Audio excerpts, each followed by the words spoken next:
because we don't want to get better. We're poor because we were exploited. So when I got here and listened to all the speakers, I just took a big sigh of relief and said, finally, we're here. Like I told you, I just put my speech aside because everything that had to be said. We are doing this thing to improve future generations. Three things. We need to own our resources. Everything we're talking about is if we don't own our resources, we will never be able to achieve what we want to achieve. Another story. 1844, a guy named George Harrison discovered gold in Johannesburg. At the same time, we also had Obuase. And because, like Vice President said, we went to sleep, they built their gold within Johannesburg. They control their gold within Johannesburg. Many years, 100 years later, Johannesburg has become a major city. Obuase remains a metropolitan village. Many years since we were blessed, this continent has been rich, and yet we hold the headquarters of poverty right here. That has to be changed. Leadership leads change. And today I am just glad that leaders of our country found the need to build this. All of us. I grew up in a mining town in Accra. Those guys who were singing Appalachians are here are from Takwan. There are people who came from Prestea and other mining areas. Their communities have been devastated over the years. All we're doing here is to make sure that we strengthen our hands when we go to parking the West Bank and that. We own this. When we do that, we then begin to negotiate, not out of fear, and we're not going to be fearful to negotiate. We have something to stand on. Our bargaining power will increase. Thirdly, I have researched all the miners in the world who go underground to work. I have come to a conclusion that there's something wrong with the arrangements here. Gold has a universal price. If it's an ounce and it's sold $1,000 here in Ghana, the same thing in Canada, the same thing in Australia, the same thing everywhere. Better yet, when you look at those countries who work, underground workers, they're paid what their salaries are, doesn't compare to what the people receive here in Ghana. That must change.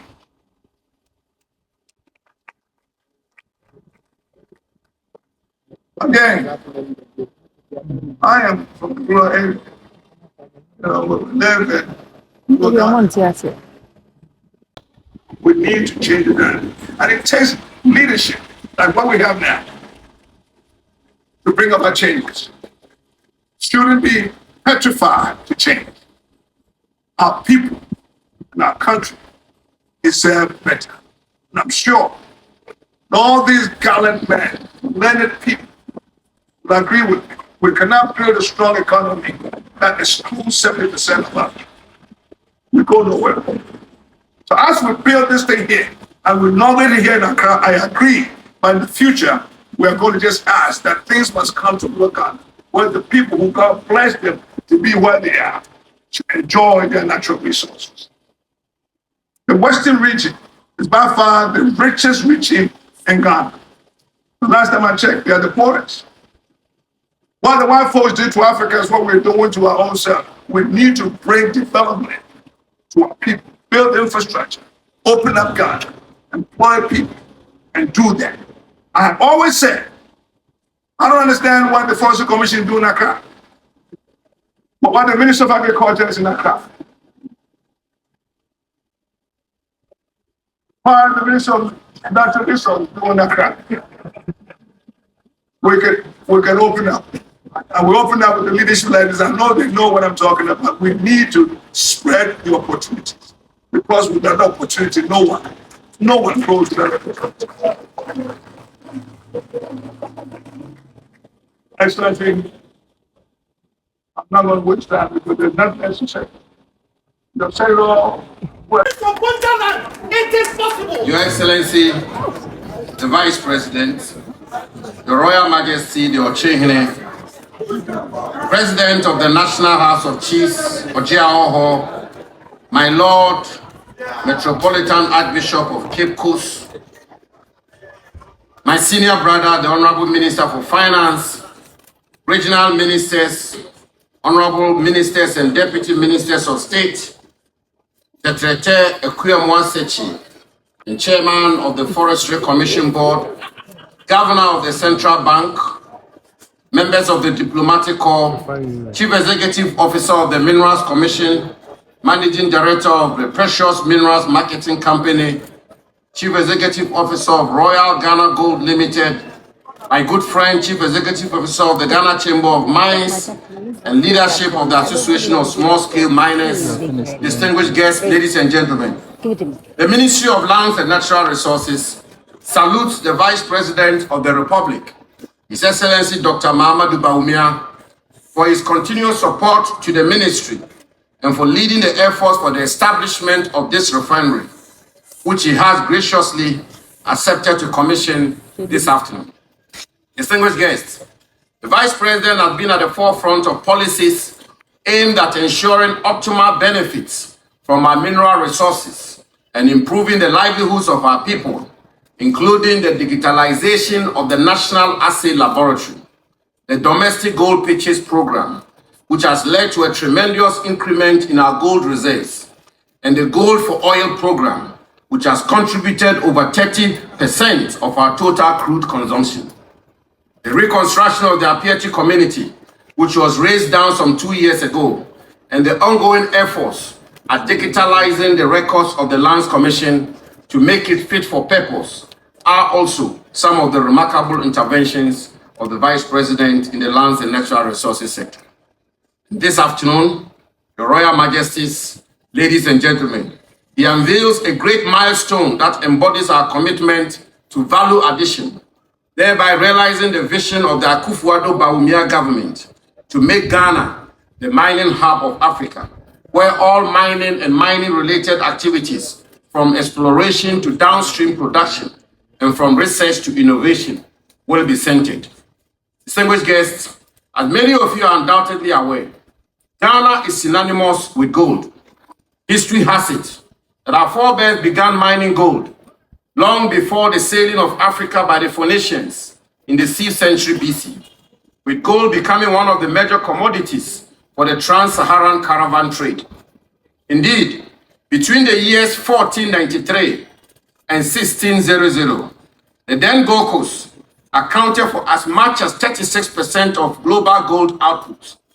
And even though we were overtaken by South Africa, by dint of hard work, not only have we regained our position as the leading producer of gold in Africa since 2021, we have also revamped dormant mines like the Obuase and the Okyehene mines. And we currently have 3 large-scale gold mining operations under construction by Newmont in the Ahafo region, Azuma Resources in the Upper West region, and Kaduna Namdini in the Upper East region, which is set to pour its first gold before the end of this year. These new and revamped mines, as well as the expansion of existing ones, will ensure that we remain on top of gold production for the foreseeable future. These are exciting times in the mineral resource industry of our country. Already, Your Excellency, gold exports from our country for the first half of this year alone amounted to $5 billion United States dollars, and is projected to hit at least $10 billion United States dollars by the end of this year. Distinguished guests, ladies and gentlemen, despite the significance of this contribution to our national economy, we haven't been able to reap the full benefits of these minerals due to lack of value addition and indigenous participation.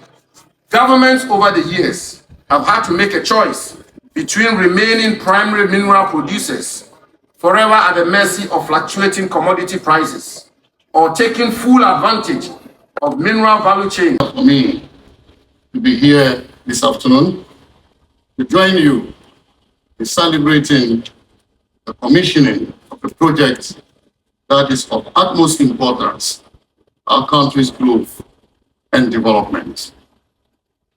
By the numbers, the minerals and mining quarrying sector was the most significant contributor to direct domestic taxes mobilized by the Ghana Revenue Authority in 2023. Fiscal payments amounting to 11.6 billion Ghana cedis, representing 22.7% aggregate direct tax receipts. Moreover, based on data obtained from the Ghana Chamber of Mines, since 2004, gold has contributed approximately 96% of Ghana's significant mineral export revenue. Within this context, it is increasingly clear that gold mining is the cornerstone of Ghana's economy. Yet, despite the significant contributions of gold extraction and mining to our development, our failure to successfully ensure value addition across the entire resource chain has meant that we have been unable to properly harness the benefits of being among the top 10 gold producers in the world. Reflecting on this challenge, this event signifies a groundbreaking step towards changing the narrative.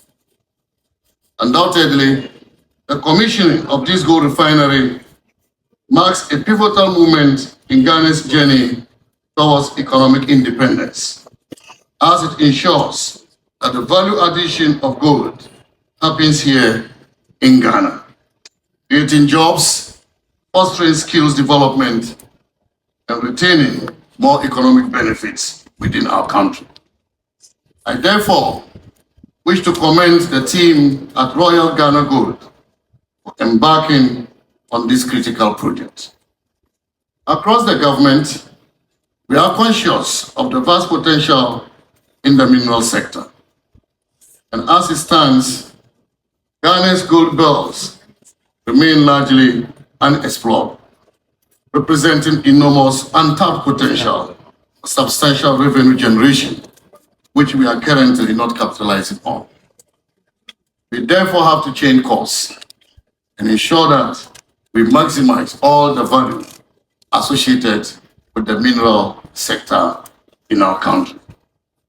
Consequently, beyond supporting companies such as Royal Gold Ghana in pursuing value addition, the government will also look to drive the exploration of potential gold reserves for exploitation and provide the right mix of policies and incentives to drive activity across the gold value chain. In doing this, government will continue to support Ghanaian participation across the mineral value chain. The Ministry of Finance will therefore support Mineral Income and Investment Fund to invest in the mineral value chain as a vehicle for creating wealth that delivers direct benefits to all of our people. This refinery opens many doors for our economic transformation. Think of the local entrepreneurs who will now have the opportunity to provide goods and services to the refinery. Consider the skilled jobs that will be created as a result of the establishment of this refinery, the training and upskilling that will occur, and above all, the multiplier effect this will have on the local economy. Our economy is growing, and we are seeking to implement policies and measures that will accelerate the growth further. And it is not surprising for me that at this momentous period, when our focus is on growth, an establishment like this refinery is being commissioned today. Today's commissioning thus